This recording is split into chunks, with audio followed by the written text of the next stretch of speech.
Hello and welcome to a new episode of the CTO Show with Mehmet. My name is Mehmet. I share daily insights about the latest trends in technology while discussing their business benefits and their applications. I also talk about startups, entrepreneurs, and the new products and services they bring to us.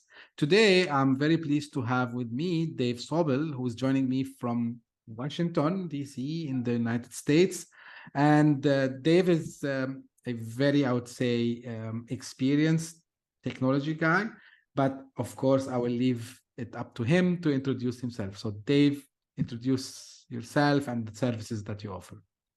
Oh, well, thanks for having me. So I'm Dave Sobel. I am the host of the Business of Tech podcast. It's a daily 5-minute news and analysis show talking about the delivery of IT services. So I always like, for every $1 of Microsoft revenue, there's $8 of services revenue associated with their partners.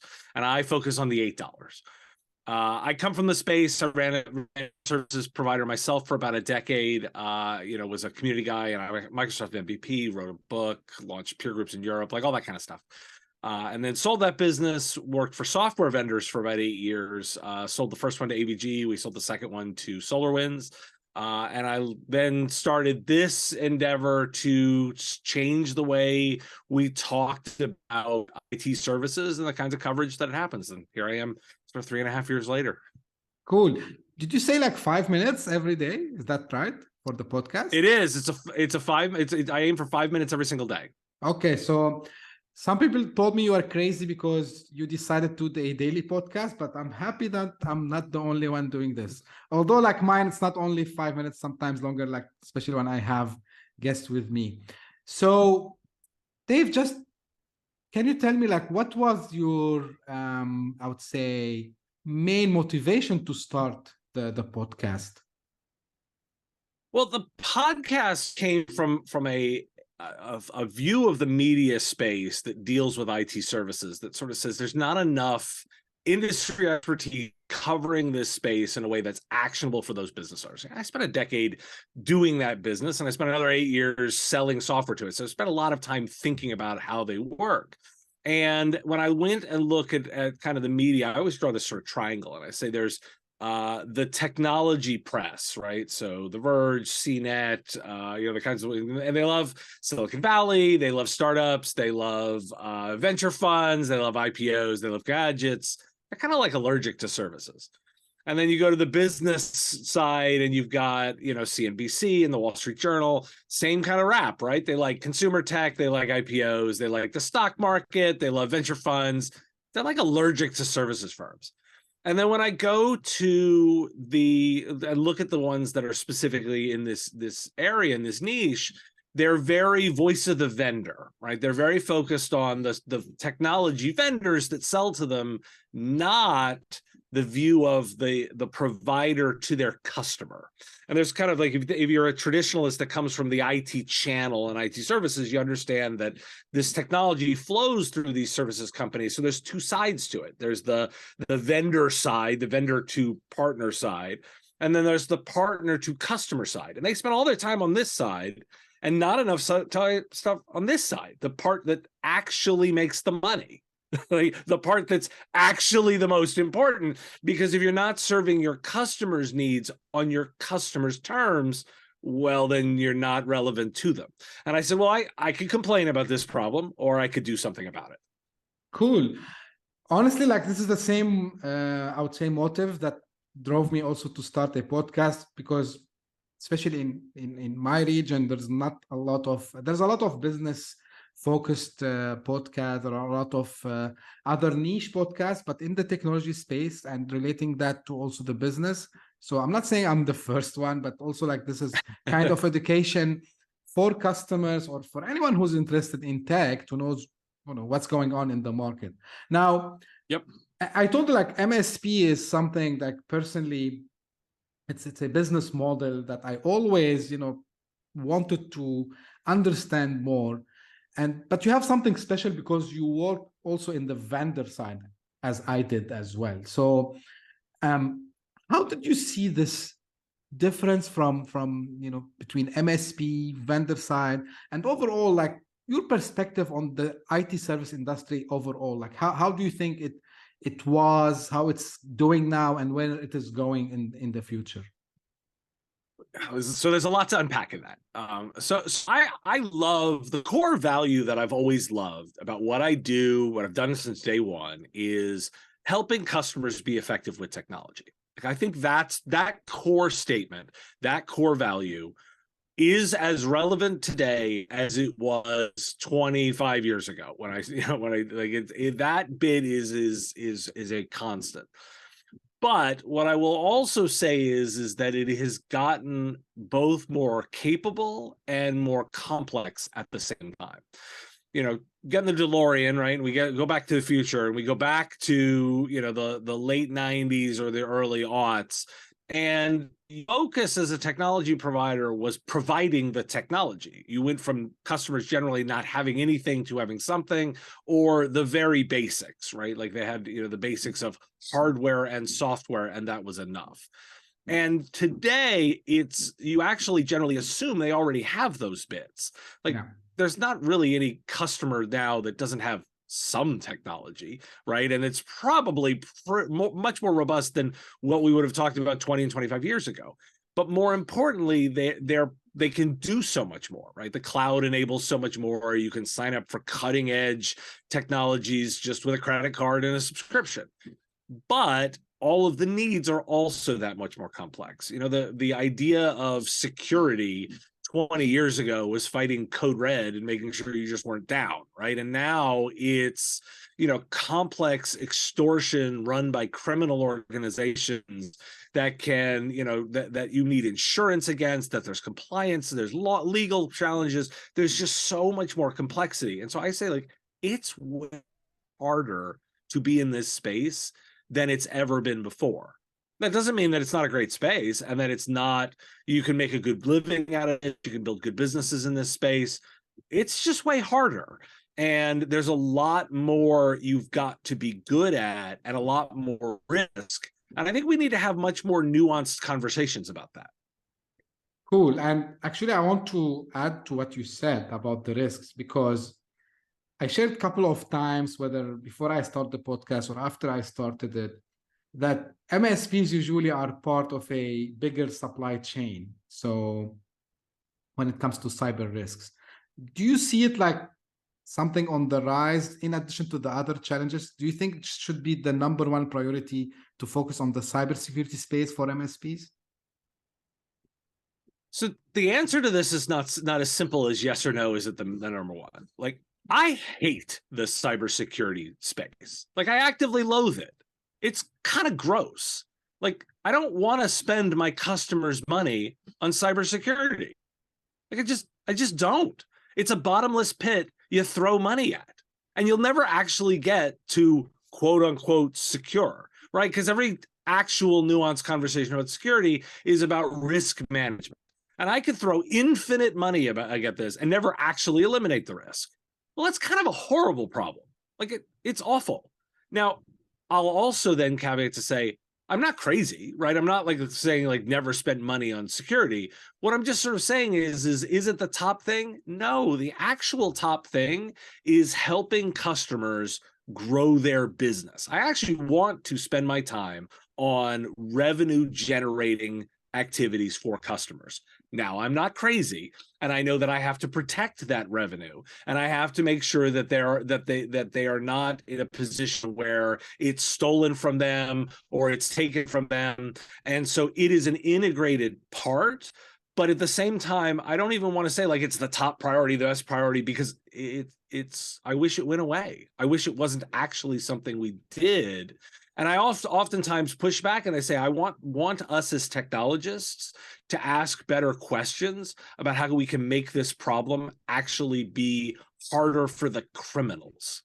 They shouldn't have it as easy as they do. And we should do things fundamentally to the technology to make it harder for them to be successful.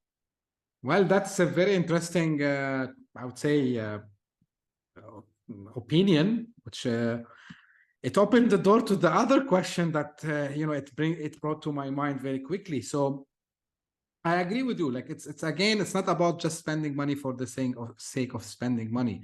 But do you think, and now I'm not talking about MSPs in general, I'm talking about us people working in technology. Do you think that we are not doing enough awareness? We are not doing enough, like education to customers to instead of just pushing them to put money on maybe something that will not protect them 100%.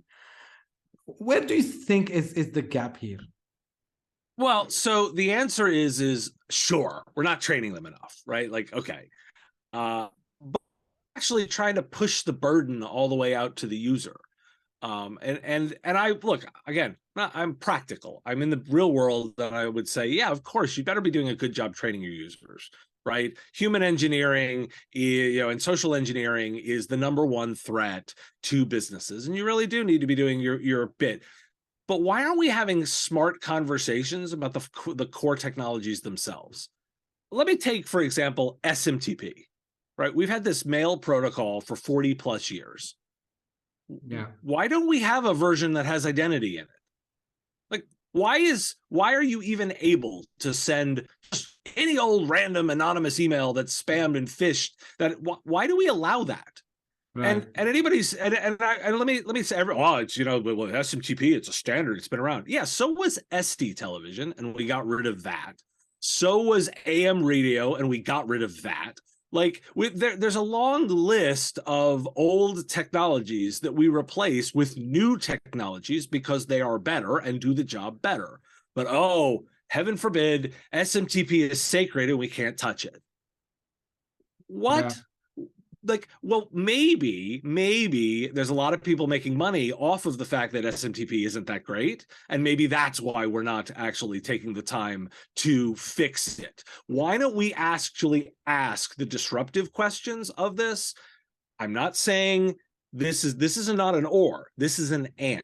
We should, yes, absolutely be training our users to make sure that they are not victims of social engineering attacks.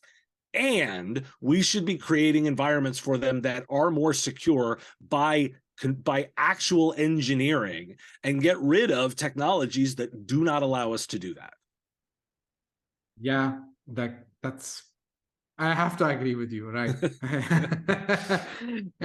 Great. Like another thing which is just shifting way from cybersecurity, but overall, like how you're seeing, the speed of technology adoption, because when we talk about MSP usually, and this is why I have like this special care about MSPs, because usually MSPs, they serve like small medium businesses.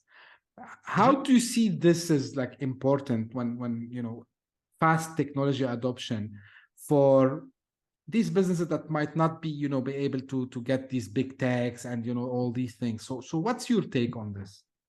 Well, so I mean, 87% of all IT services companies and MSPs are like less than $10 million in revenue, right? And I know I'm looking at that, in particular, that's a very US slanted set of data, but it's a great market to look at. And I'm a big fan of, like, most businesses are small businesses. They really are. Like, they're really, we like to talk about the big businesses because they're interesting and they're an easier story to cover, but most businesses are actually small. I push back a little bit on the idea that the technology isn't available. One of the great things about both the internet and the cloud is that it makes cutting edge technology available to anyone. Yeah. You can go get the coolest, greatest stuff just by signing up for a SaaS application. Like, it's really not all that hard anymore. It's customized and available for your own size and speed. Anybody can get Salesforce, for example. Like, it's available for anybody. So I'm not entirely convinced that that's the difference. What I will say is that, yes, we're going a whole lot faster. We're all talking. It's a great time to be talking about it, AI, right? And ChatGPT has taken the world. Let's note that its adoption to users, in a couple of weeks, was the fastest consumer technology adoption in history. Beats everything else. That shows how incredibly available these technologies are. And now we've got statistics where more than 1 in 4 users are actually using it now in their day-to-day job already. It's crazy fast. I mean, I've been saying AI is what we used to call shadow IT on speed. Where it's got the injection of that great drug, and it's just going so fast. Like it's and now you more than ever you need technology advisors working with business people to make sure that they are making the right choices on how they use it. And again, ChatGPT is a great example, right? One of the things that we're learning right now is true, use it, but people need to understand how to use it, because did you know it's learning, right? Like it's taking those inputs, and if you give it confidential information, it's going to potentially put that in the training model. Perhaps you, the user, don't want to do that, and we need to help users be more effective and learn how to use these technologies in ways that help them, not hurt them. Yeah, actually, I saw an article, I think 2 days back. A lot of people, they don't know, and they are using it in their working space, right? So they are just, for example, can you advise me how to I do this? And then they putting their company's data over there. And yeah, it's going back to the model. So it's quite scary. Just also, I'm wondering about something, and especially because from that perspective and how this is changing back there in the US. So did you see like some more adoption for getting a help from an MSP during this remote work phase? And now people, they are talking about back to office. So how does the market, at least from that side of the world, is moving nowadays? Yeah, I mean, when we look at what happened, as the pandemic hit and as lockdown hits, technology moved really fast to help businesses be effective, and a lot of businesses were made remote very easily, and they did it with the help of IT services companies and MSPs. Now that genie's out of the bottle. And we're finding that a lot of businesses are now re-examining to understand, how do we be effective with this? Everyone wants a binary answer, right? Everyone wants it's going to be remote. It's going to be from work back in the office. It's like everyone wants an easy binary answer, and the real answer is a lot messier than that.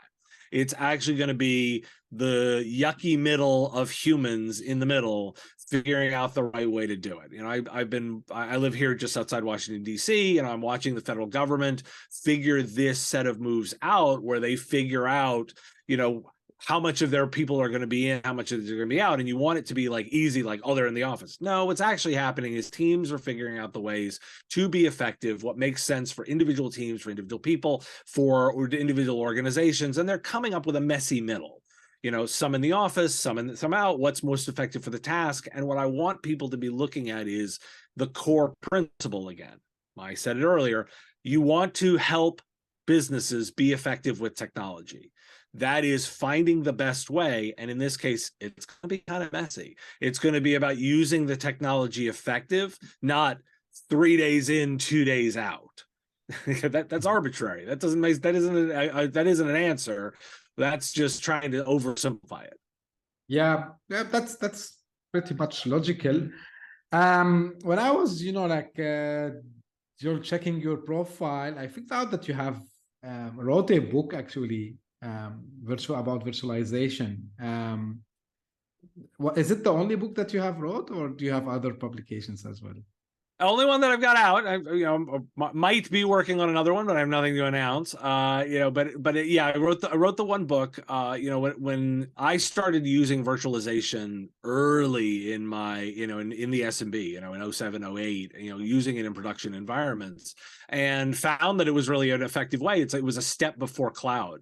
And took that knowledge. One of the things that I did a lot when I was an MSP was heavily involved in community activities and sharing my knowledge. So first I did some classes and I taught people and webinars and such, and then I put it all together into a book. And now I do the kinds of writing I do is much more focused on the daily and the long form pieces that I'm doing on the podcast. Yeah.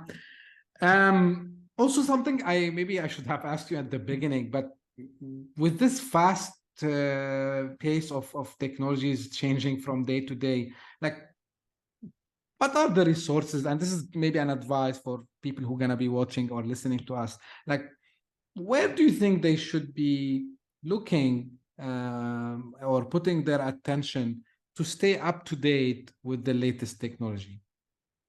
Well, I mean, laugh and go, I've got a podcast for that, but I sort of can laugh listen. and smile like that's, yeah, you can listen to my show. Businessof.tech is the website. There's a big blue button to subscribe.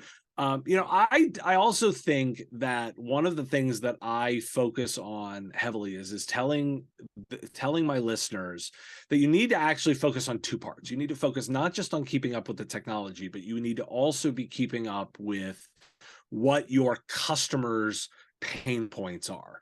I think a lot about the areas of regulation and legislation, like is what's coming in. You've got to be spending time there. You've got to be spending times on business landscape and business outcomes, understanding the conditions on the ground so you can be effective with it. You need to be actually looking at the kinds of labor trends and the way your employees are working and what matters to them. The number one expense line item for an IT services or MSP is labor. Yet we spend so much time on the technology side and not enough time on the people side. You need to be good at all of those things if you're running this kinds of organization. So I would recommend and say you actually need to be doing a couple of different kinds of things. Cool.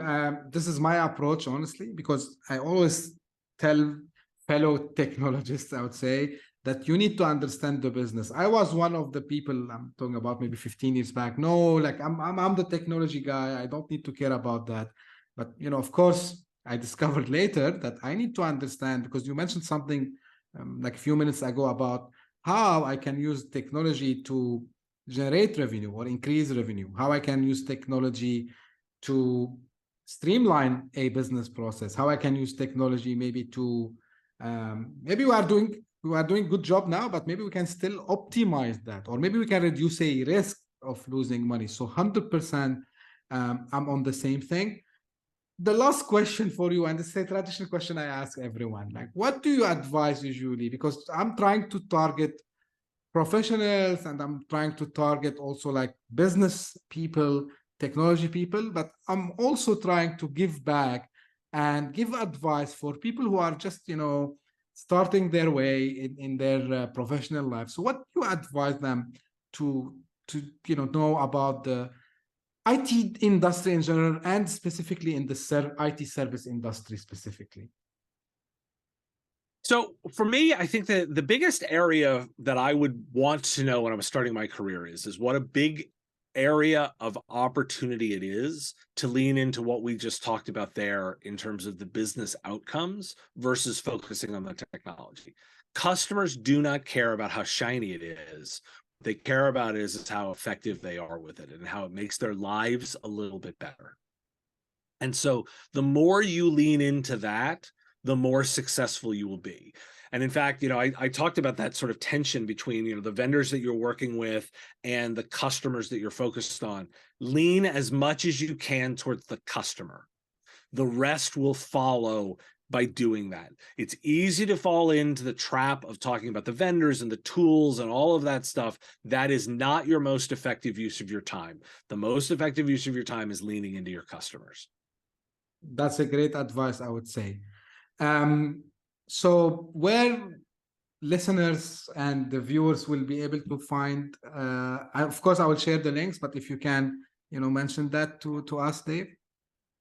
Of course. So everything I do is available on the website businessof.tech. There's a big blue subscribe button. If you want to get it on, I'm available as a podcast every single day on the podcast of your choice. You can follow me there. If you prefer video, I've got a YouTube channel, youtube.com/MSP radio. You can find me there. There's a daily digest newsletter version of the show. It comes out as a weekly newsletter. However you like to consume, there's a way to get my information. And again, all of it at businessof.tech. Thank you very much, Dave. It was really indeed a very interactive and I enjoyed it, honestly. And I will be sharing all the links that Dave just mentioned. Thank you for having, the time for us today, Dave, to share your valuable knowledge with us. I appreciate it. And it's a wrap for today's episode. I hope you will enjoy it. As usual, if you have any feedback, if you have any questions, you can reach out to me directly, or you can contact me over LinkedIn or Twitter. And until we meet again in the next episode, stay safe. Thank you very much.